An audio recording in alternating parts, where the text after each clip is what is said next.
I still remember the smell of antiseptic and the cold bite of the hospital bed against my skin. It was 3 years ago, in the sterile white of street, Mary's oncology ward, when my world unraveled. I was 36, staring at a diagnosis of breast cancer. Stage 3. The kind that makes doctors lower their voices and your heart stop.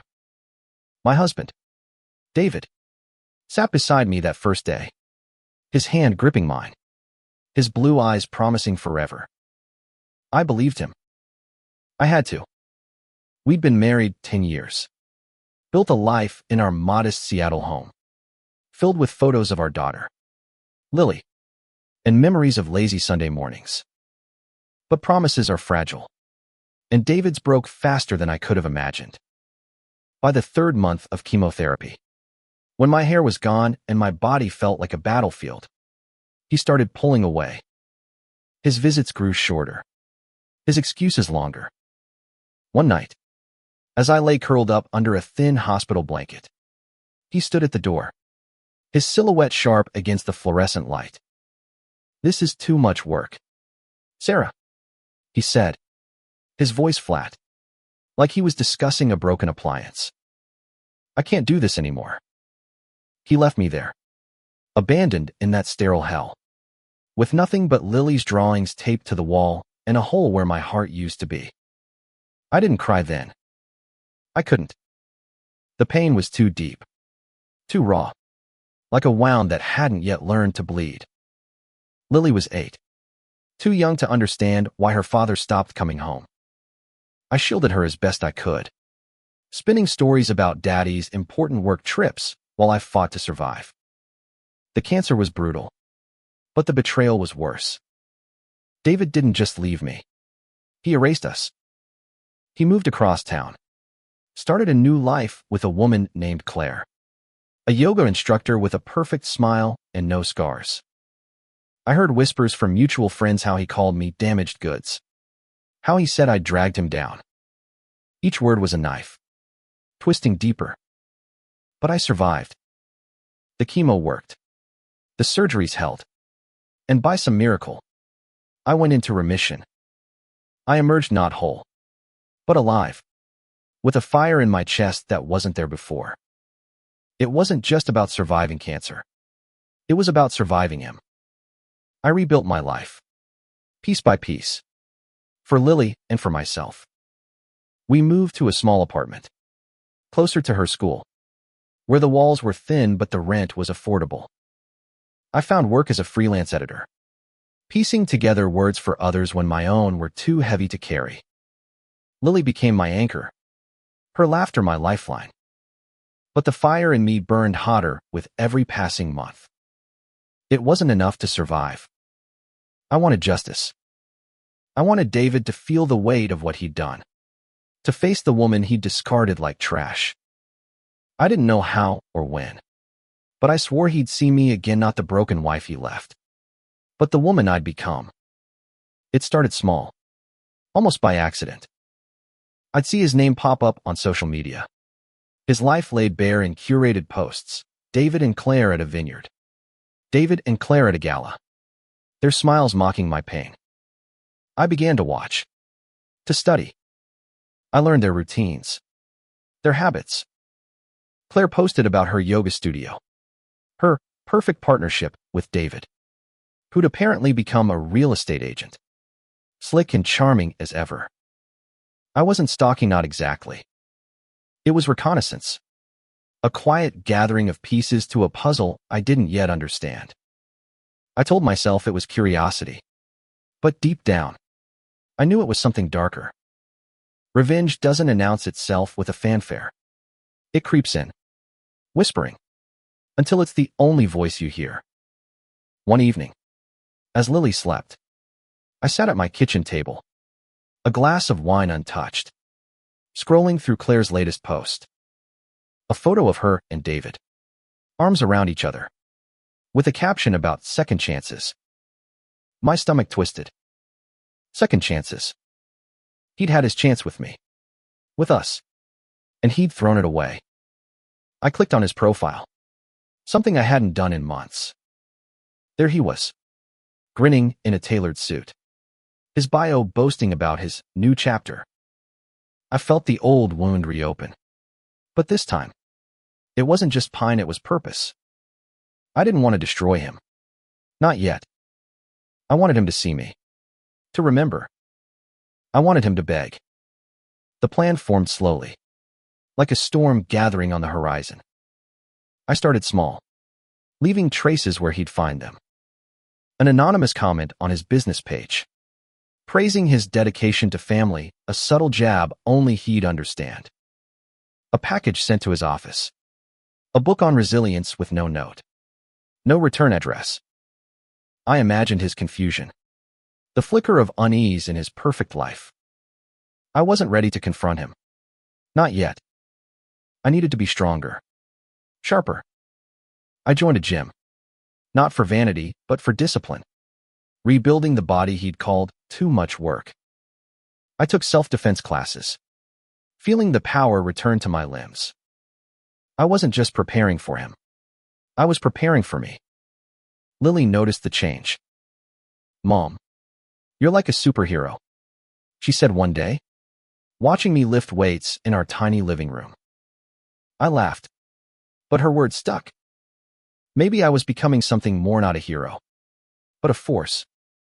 I started volunteering at the cancer support group I'd once attended, sharing my story with women who felt as broken as I had. Helping them helped me, stitching together the pieces of my soul. But the fire never dimmed. Every kind word I offered, every smile I forced, fueled my resolve. David would face me, and when he did, he'd see the woman he'd underestimated.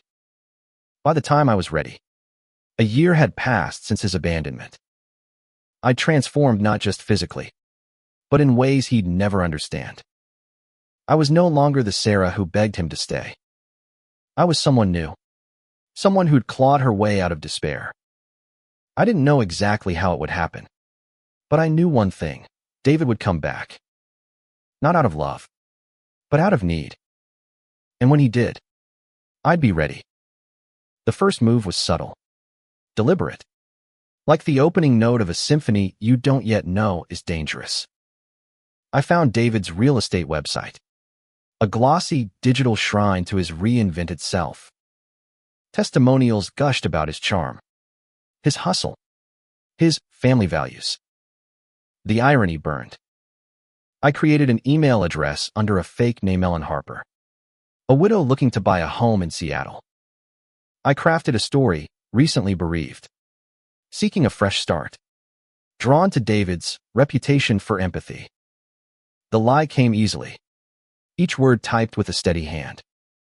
I requested a consultation, mentioning a budget that would catch his eye. He responded within hours, his email dripping with the polished warmth I once mistook for love. "Dear Ellen, I'd be honored to help you find your new home. Let's meet at my office this Friday." I stared at the screen, my pulse quickening. The game had begun. Friday arrived, gray and damp, the kind of Seattle day that mirrors your mood. I dressed carefully, not as Sarah, but as Ellen. A dark wig, glasses, a scarf to hide the scar on my cheek. I didn't want him to recognize me. Not yet. The office was sleek, all glass and steel, a far cry from the cluttered home we'd shared. David greeted me with a handshake, his smile as practiced as ever. He didn't see me. Not really. He saw a client, a commission, another step in his perfect life. We sat across from each other, and I spun my tale of loss, watching his face for cracks.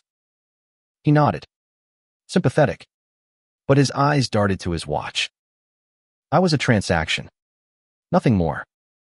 I left with a promise to view properties, my heart pounding with something close to triumph. He hadn't suspected a thing. Over the next few weeks, I played Ellen with precision. I toured houses, asked questions, let him think he was closing a deal. Each meeting was a chance to study him, to see the man he'd become. He was slicker now, more polished, But the arrogance was still there, hidden beneath the charm. I noticed the strain. 2 faint shadows under his eyes. A tightness in his smile when Claire's name came up. Trouble in paradise. Perhaps. I didn't push. Didn't pry. I let him talk. Let him reveal himself. He spoke of Claire like a trophy. But there was an edge to his words. A hint of discontent. I filed it away. Another piece of the puzzle. At home, I kept my double life hidden from Lily. She was thriving. Her grades strong. Her laughter brighter than ever.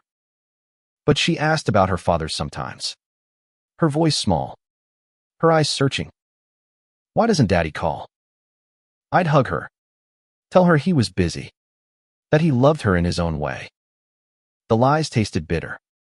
But the truth was worse. I couldn't tell her that David had stopped calling altogether. That his new life had no room for her.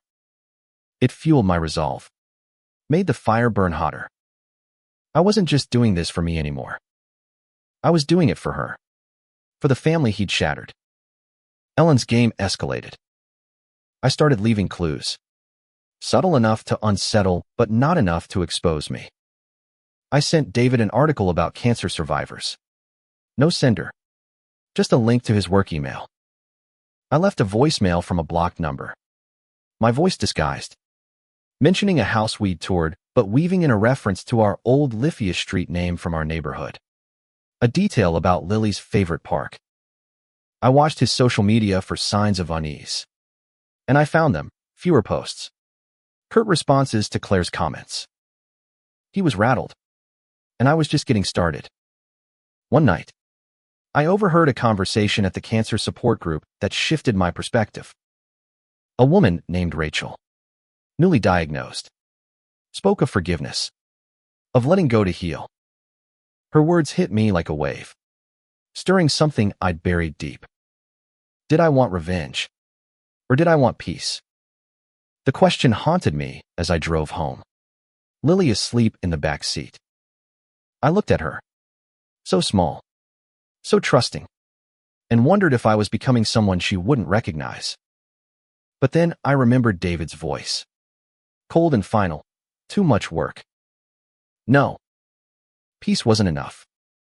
Not yet. I decided to tighten the screws. I scheduled another meeting as Ellen. This time at a house near our old neighborhood. I chose it deliberately colonial with a porch like the one we dreamed of buying together. When David arrived, I saw the flicker of recognition in his eyes.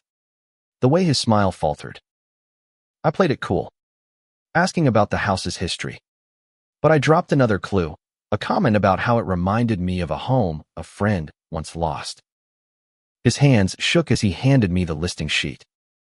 I left him standing on that porch, his confidence unraveling, and I felt a thrill I couldn't name. But the thrill didn't last. That night, as I tucked Lily in, she asked me something that stopped me cold. Mom, do you hate Daddy? Her eyes were wide, searching for truth. I froze, my carefully built walls crumbling. Did I hate him? I wanted to say no, to protect her, but the word caught in my throat. Instead, I kissed her forehead and promised we'd talk later. As I sat alone in the dark, the weight of my plan pressed down. Revenge was a fire, but it could burn me too. I wasn't sure I cared not yet, but Lily's question lingered. A crack in my resolve. The game grew darker, more intricate. As winter settled over Seattle, I'd become a shadow in David's life, slipping in and out as Ellen, each encounter a step closer to unraveling him. But I was careful, always careful not to reveal too much. I'd learned his weaknesses, his need for control, his fear of being exposed. I used them, planting seeds of doubt in his polished world. I sent an anonymous letter to his office, typed on plain paper, describing a concerned neighbor who'd seen him argue with Claire outside their condo. It was a lie, but a plausible one, based on the tension I'd sensed. I wanted him to feel watched, just as I'd felt abandoned. When we met again as Ellen, his charm was fraying. He forgot details about the houses we toured. His laugh forced, his eyes darting to his phone. I smiled, polite and distant. While inside, the fire roared. Lily's question still haunted me. Did I hate him? The truth was murkier than I wanted to admit. Hate was too simple a word for the tangle of betrayal, love, and rage that lived in me. I'd loved David once, fiercely, enough to build a life with him. But that love had curdled into something sharp, something that cut both ways. I pushed the thought aside, focusing on the plan. I'd found a new angle, Claire. Her yoga studio was her pride, her sanctuary, and I wondered how much she knew about the man she'd chosen. I created another alias, this time a concerned client named Mia, and signed up for her classes. I wore a different wig, a looser sweater to hide my frame, and joined the back row, watching her move with the grace David had always craved. She was kind, attentive, but there was a brittleness to her, a wariness that hadn't been in her photos. Claire's classes became my new battlefield. I didn't speak much, just observed, blending into the crowd of women seeking peace. But I left traces there too. A note slipped into her suggestion box. Vague but pointed, be careful who you trust. I saw her read it one morning, her face paling as she tucked it away. I didn't know if she suspected David, but I didn't need her to. I just needed her to doubt, to question the life they'd built. Meanwhile, I kept up the pressure on David. I sent another package, this time a photo of our old house. No message, just the image. I imagined him opening it, his mind racing to make sense of the ghosts I was summoning. At home, I tried to keep normalcy for Lily. We baked cookies, watched movies, laughed at her silly impressions. But she was perceptive, picking up on my tension. "Mom, you're different," she said one night, her brow furrowed. I brushed it off, blaming work. But her words stung. Was I different? The woman staring back at me in the mirror was harder, sharper, her eyes carrying a glint I didn't always recognize. I told myself it was strength. But sometimes, in the quiet, it felt like something else, something colder. I pushed forward, unable to stop. The plan was too far along, the fire too hot. Then came the first crack in David's facade. I was at his office, still as Ellen, when his phone rang mid-meeting. He excused himself, his voice low but sharp as he answered. I caught fragments. "Claire." "Not now. I don't know what you're talking about." When he returned, his smile was gone, his hands unsteady. I asked if everything was okay, playing the concerned client. He waved it off, but I saw the fear in his eyes. I'd gotten to him. The anonymous notes, the packages, the subtle jabs they were working. He was unraveling, and I felt a surge of power, intoxicating and dangerous. But power has a cost. That night, I dreamed of the hospital again, of David's voice saying, "Too much work," as he walked away. I woke up gasping, my chest tight, the old pain as fresh as ever. I checked on Lily, her small form curled under her blanket, and felt a pang of guilt. Was this justice? Or was I becoming the monster I despised? I pushed the thought away, but it lingered, a shadow at the edge of my mind. I told myself I was doing this for us, for the life he'd stolen. But the truth was, I didn't know where the line was anymore between justice and vengeance, between healing and hurting. I decided to push harder. I arranged for Ellen to accidentally run into David at a coffee shop near his office. I wore the wig, the glasses, but I let a hint of Sarah slip through, a phrase we used to say. "Coffee's better with rain." His head snapped up, his eyes searching mine, but I played it off, laughing nervously. "Something my friend used to say?" I mumbled, leaving him staring as I walked away. That night, I checked his social media. No posts. No updates. Just silence. I'd shaken him, and it felt good too good. But Lily's voice kept echoing. Do you hate Daddy?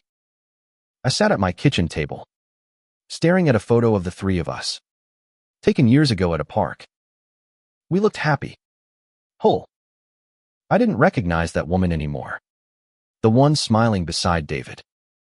I wondered if she'd forgive me for what I was becoming. I didn't have an answer, but I knew one thing: I couldn't stop. Not yet. David had to face me, had to see the woman he'd left behind. And when he did, I'd be ready. The line between control and chaos began to blur. My plan, once so precise, started to feel like a wildfire, spreading faster than I could manage.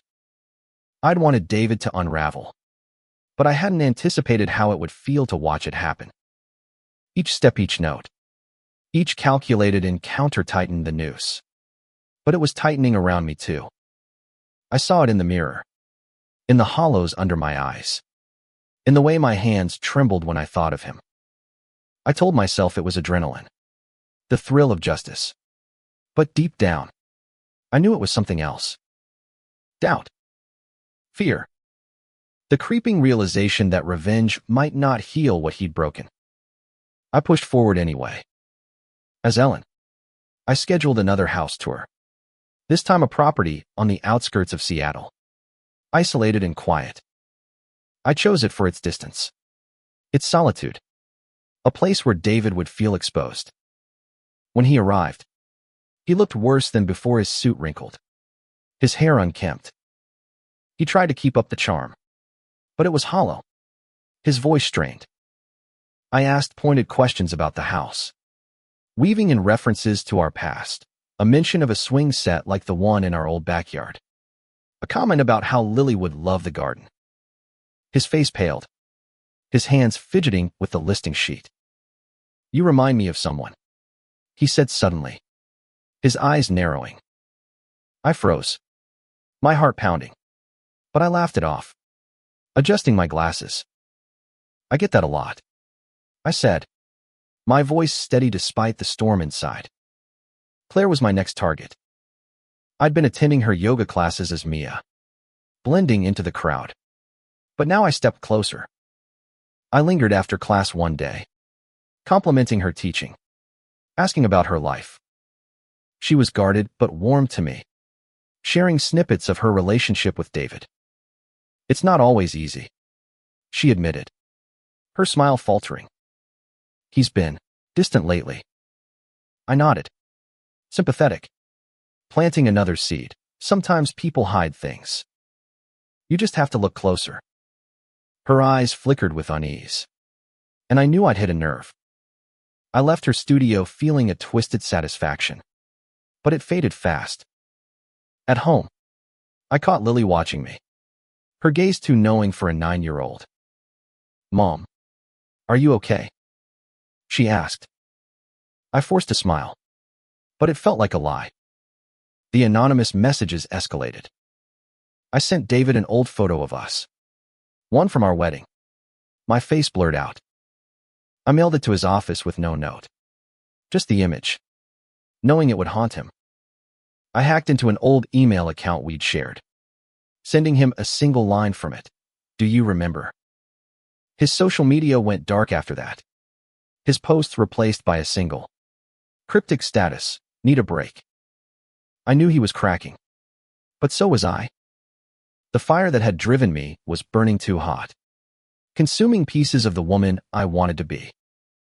I started losing sleep, my dreams filled with hospital rooms and David's retreating back. Then came the moment I hadn't planned for. I was at the grocery store. No wig, no disguise, just Sarah. When I saw him, David, standing in the aisle, staring at a box of cereal Lily used to love. He looked lost, his shoulders slumped, nothing like the man in his polished photos. Our eyes met, and for a moment, time stopped. I waited for him to recognize me, to say something, but he just nodded vaguely, like I was a stranger. I turned away, my heart racing, my hands shaking as I pushed my cart to the checkout. He hadn't seen Minute really, but I'd seen him, and he was breaking. That night, I sat at my kitchen table, staring at the wedding photo I'd sent him. I hadn't looked at it in years, hadn't wanted to. But now, I traced the lines of our faces, the way we'd smiled, so sure of forever. The pain hit hard, not just for what he'd done, but for what I was doing. I was hurting him. Yes, but I was hurting myself too. And Lily, what would she think if she knew? I pushed the photo away, but the question stayed. Was this justice? Or was I becoming him? Discarding my own humanity for the sake of pain? I decided to pull back, to rethink. I stopped the anonymous messages, canceled my next meeting as Ellen. I focused on Lily, on the life we were building. We went to the park, laughed, ate ice cream until our stomachs hurt. For a moment, I felt like Sarah again. Not the Avenger, not the ghost. But the fire wasn't gone. Night was smoldering, waiting. And then, one evening, my phone rang. An unknown number. I answered, my heart in my throat. Sarah. His voice was raw, broken. It's David. I need to see you.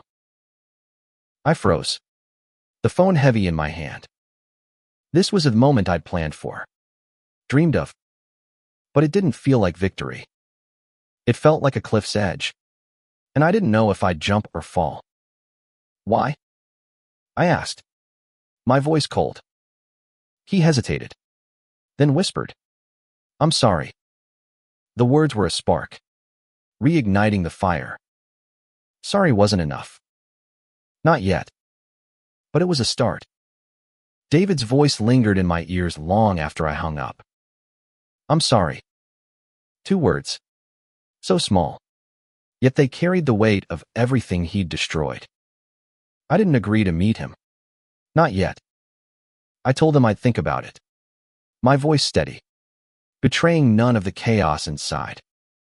I needed to plan, to breathe, to decide what I wanted from this moment I'd engineered. The fire in me roared, urging me to make him pay. But Lily's face, her question about hate, held me back. I sat in the dark, the phone still in my hand, wrestling with the woman I was becoming. Revenge had felt so right, so necessary. But now, with David reaching out, it felt like a trap I'd set for myself. The next morning, I went to Claire's yoga class as Mia, needing to see if my actions had rippled further. Claire looked tired, her usual grace faltering as she led the session. After class, I lingered, offering a sympathetic smile. Rough week? I asked, casual but probing. She sighed, her guard down. You could say that. Things with my partner, they're complicated. I nodded, my heart racing. Complicated. Good. I'd wanted them to fracture. But seeing her vulnerability stirred something in Megwalt. Maybe. Or recognition. She wasn't the enemy. Just another woman caught in David's orbit. I left the studio conflicted, the line between justice and cruelty blurring further. I avoided David's call for days, letting him stew. He texted, emailed, each message more desperate. Sarah, please, I need to talk. I read them in silence, savoring his unease but dreading the confrontation. What did I want from him? An apology? Pain? Something else? I didn't know anymore. I focused on Lily, on keeping her world steady. We painted her room, a bright blue she'd chosen, and for a moment, I felt normal, like a mother, not a schemer. But at night, alone, the fire returned, whispering that David didn't deserve my mercy. I decided to meet him, but on my terms. I chose a public plaza park near our old house. Neutral, but heavy with memory. I didn't wear a disguise. Didn't hide. I wanted him to see me. The real Sarah. The one he'd left behind. When I arrived, he was already there, sitting on a bench, his hands clasped tightly. He looked older, worn, nothing like the man in his real estate photos. I approached, my heart pounding, my face a mask of calm. You wanted to talk, I said, sitting across from him, my voice cold. He looked up, his eyes red, searching mine. Sarah, I messed up. I was wrong. His words hit like a wave, but I didn't flinch. Wrong, I echoed, my tone sharp. You left me to die? David. You left Lily. He winced, his hands trembling. I know. I was scared, overwhelmed. I thought I couldn't handle it. I laughed, a bitter sound that surprised me. Couldn't handle it. I was the one fighting cancer. You just walked away. He looked down, tears in his eyes. But I felt no pity. Not yet. Why now? I asked. Why come back? He hesitated, then whispered. Claire left me. Everything's falling apart. The admission was a shock, but it made sense. My notes, my packages, my subtle prods he'd worked. Claire had seen through him. Or maybe he'd crumbled under the pressure. I should have felt triumphant. But instead, I felt hollow. This was the man who'd broken me, now broken himself. And it didn't fix anything. What do you want from me? I asked, my voice softer now, almost curious. He looked up, desperate. Forgiveness. A chance to make it right. I stared at him, the fire flickering. Forgiveness. The word felt foreign. Impossible. I left him there, saying I needed time. At home, I found Lily drawing, her face peaceful. I sat beside her, watching her sketch of family three-stick figures, holding hands. Is that us? I asked, my throat tight. She nodded, then added, and Daddy, if he comes back. Her words broke something in me. She still loved him, despite everything. I hugged her, tears falling, and realized I couldn't keep doing this not for her. Not for me. Revenge had brought me this far, but it wasn't enough. I needed something more, something real. That night, I wrote David a letter. Not anonymous this time. I poured out everything, the pain, the betrayal, the strength I'd found. I didn't send it. Not yet. I needed to know what I wanted, not just what I hated. I went back to the cancer support group, listening to stories of healing, of letting go. Rachel, the woman who'd spoken of forgiveness, was there, her smile brighter now. It's not about them, she said. It's about you. Her words stayed with me, a lifeline I wasn't sure I could grab. I agreed to meet David again, this time at a cafe. He looked worse, his eyes hollow, his confidence gone. He apologized again, rambling about his mistakes, his regrets. I listened, not interrupting, letting his words fill the space. When he finished, I leaned forward, my voice steady. I don't know if I can forgive you, David, but I'm not doing this for you anymore. I'm doing it for me. I stood, leaving him there, feeling lighter than I had in years. The fire wasn't gone, but it was changing, burning away the hate, leaving room for something new. Walking away from David in that cafe felt like shedding a skin I'd outgrown. His apologies, his brokenness, they didn't erase the past, but they shifted something in me. The fire that had driven me for so long, fueled by betrayal, sharpened by revenge, was flickering. Its heat no longer enough to sustain me. I wanted more than his pain. I wanted my own peace. But peace was a foreign country, and I didn't know the way. I drove home, the Seattle rain blurring my windshield, my thoughts a tangle of anger and hope. Lily was waiting, her smile a beacon in the storm. "Did you have a good day, Mom?" she asked, her voice bright. I hugged her tightly, whispering, "Getting there." I stopped playing Ellen, stopped going to Claire's classes as Mia. The aliases felt like ghosts now, remnants of a woman I didn't want to be. I deleted the fake email accounts, threw out the wigs, and burned the anonymous notes I drafted but never sent. It wasn't forgiveness, not yet, but it was a step toward letting go. I focused on Lily, on the life we were building.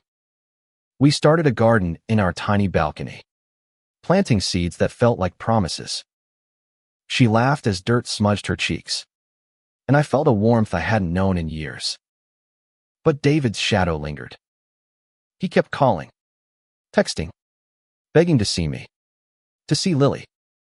I ignored him, unsure if I was ready to let him back into our world. One evening, I found the letter I'd written to him, still unsent, tucked in a drawer. I read it again, my words raw and unfiltered, the pain of his abandonment, the strength I'd found, the mother I'd become for Lily. It wasn't just a letter to him. It was a letter to myself, a map of where I'd been and where I wanted to go. I decided to send it, not for him, but for me. I mailed it to his office. No return address, just my name, Sarah, in bold letters. Let him read it. Let him carry the weight of my truth. Days later, he showed up at my apartment, unannounced, his face gaunt, his eyes desperate. I almost didn't let him in, but Lily was at a friend's house, and I wanted answers. He stood in my living room, looking out of place among the thrift store furniture and Lily's drawings. "I read your letter," he said, his voice breaking. "I didn't know. I didn't understand what I did to you." I crossed my arms, my heart guarded. "You didn't want to know, David. You chose not to." He nodded, tears falling. And for the first time, I saw him not the villain I'd built in my mind, but a man, flawed and broken. "I want to make it right," he said. "For you. For Lily." I didn't answer right away. I thought of Lily, of her drawing of the three of us, of her hope that he'd come back. I thought of the cancer ward, of the nights I'd cried alone, of the strength it took to survive.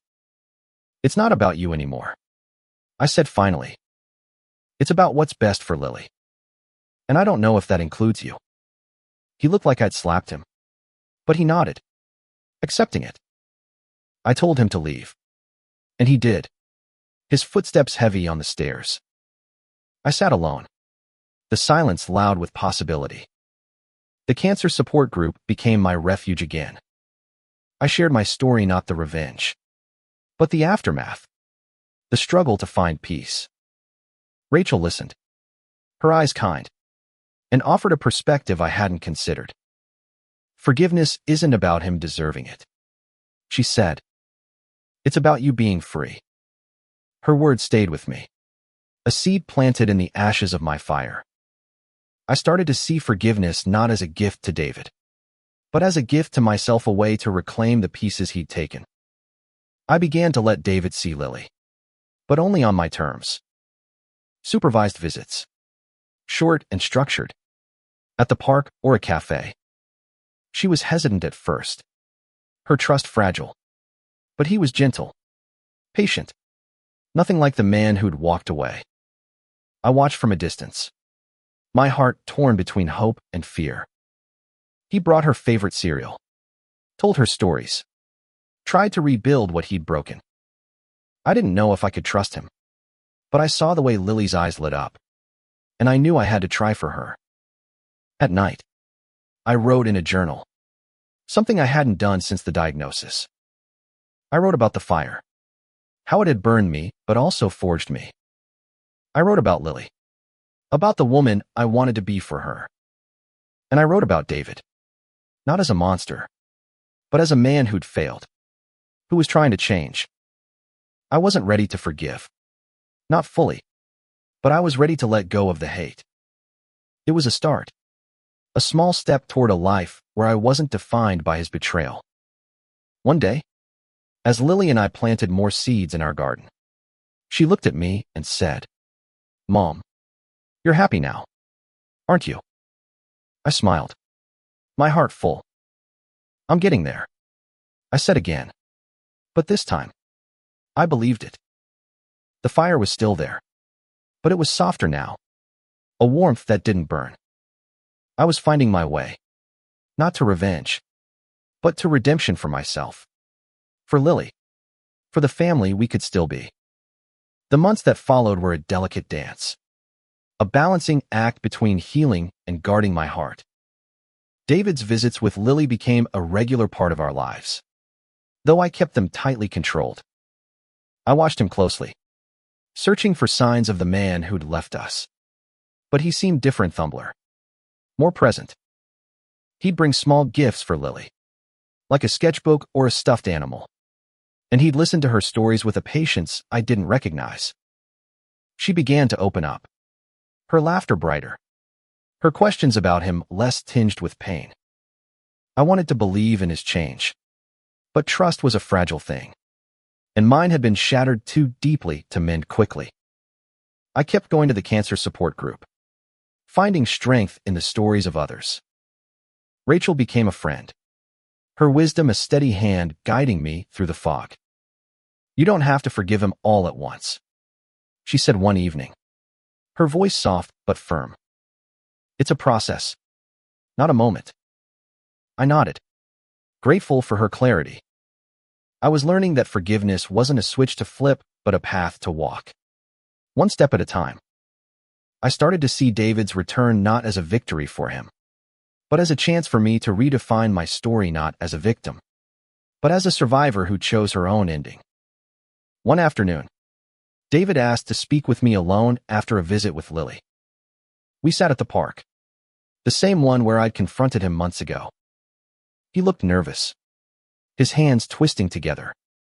"I've been seeing a therapist," he said, his voice low. "I'm trying to understand why I left.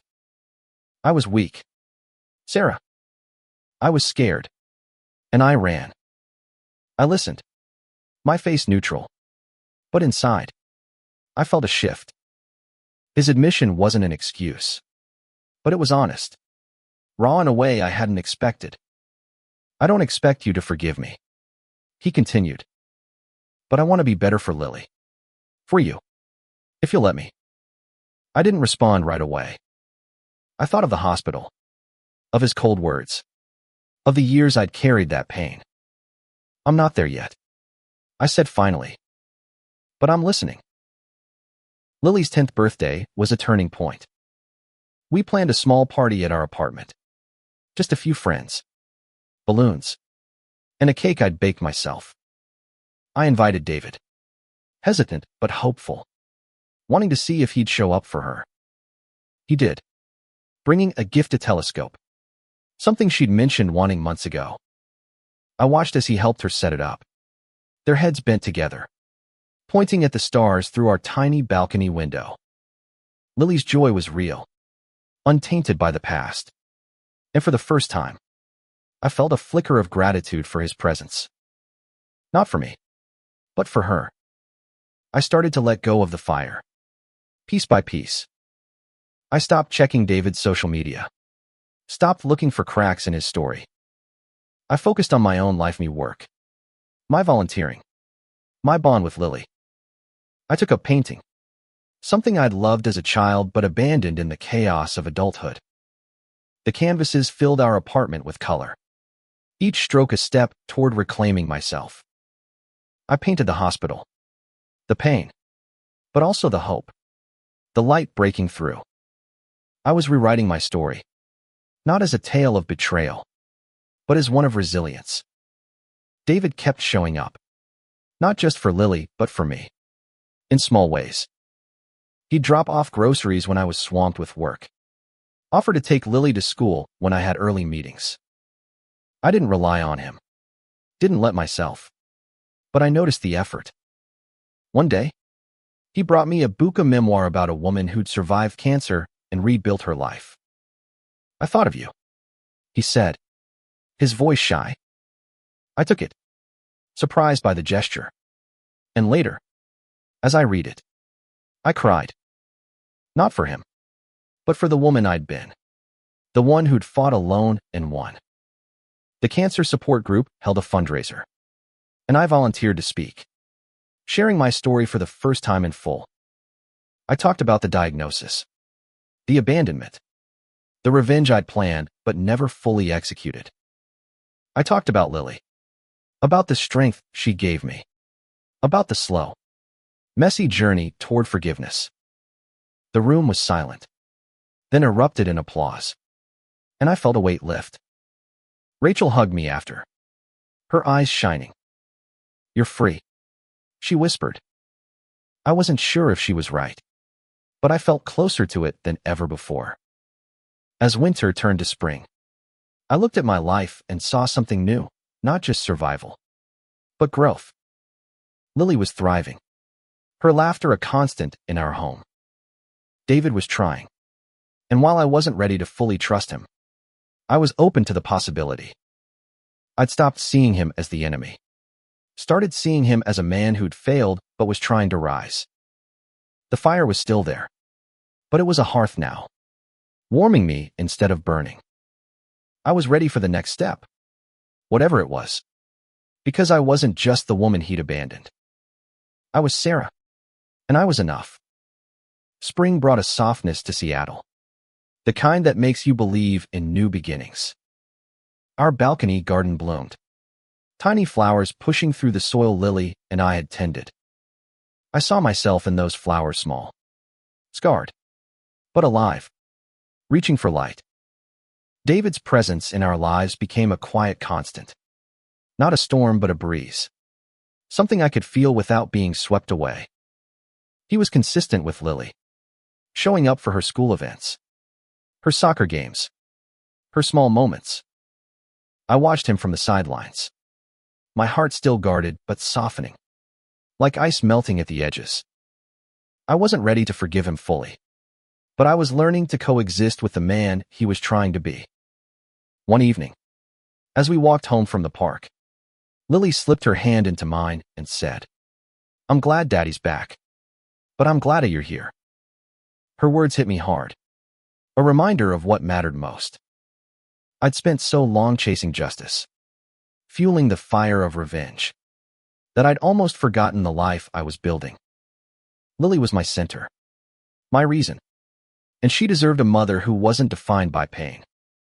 I hugged her tightly, promising myself to let go of the past, not for David, but for us. I invited David to join us for dinner one night, a tentative step. He arrived with a homemade pie, his attempt at contribution, and I saw the effort in his nervous smile. We ate at our small table, Lily chattering about school, David listening with a warmth I hadn't seen in years. I didn't join in much, but I watched, taking in the scene like a painting I was still learning to understand. After Lily went to bed, David stayed, helping with the dishes. "Thank you," he said quietly, his hands in soapy water, "for letting me be here." I nodded, unsure what to say.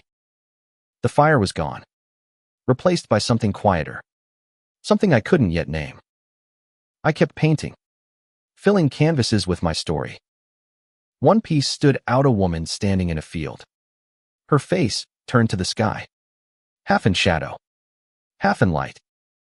It was me, not as I was, but as I wanted to be, whole.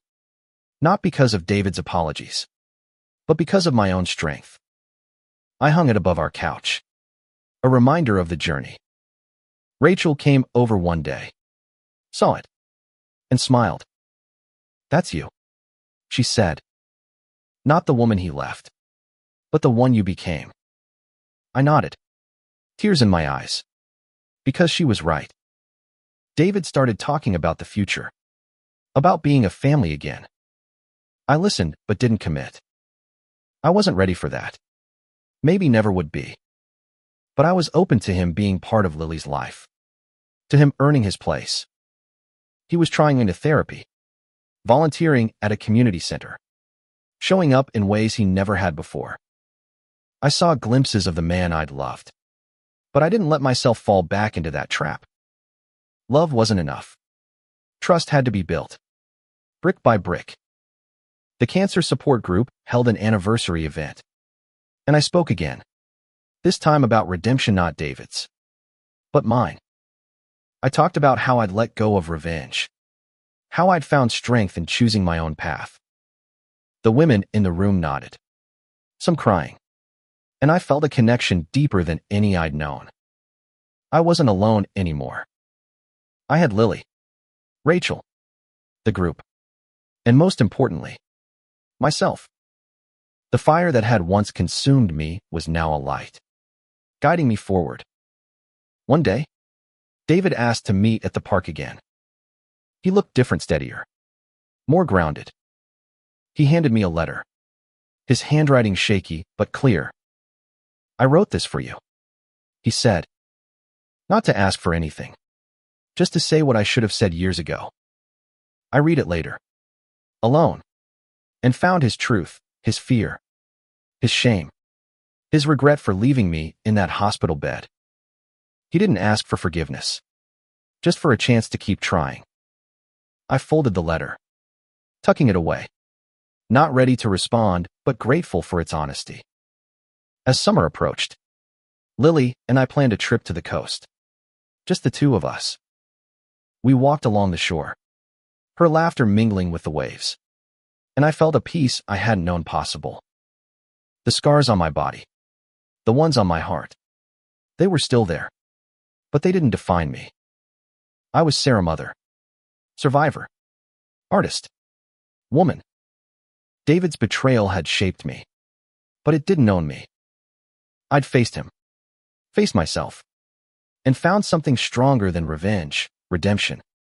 Not for him, but for me. As Lily ran ahead, chasing the tide, I looked at the horizon, the sun breaking through the clouds, and knew I was finally free.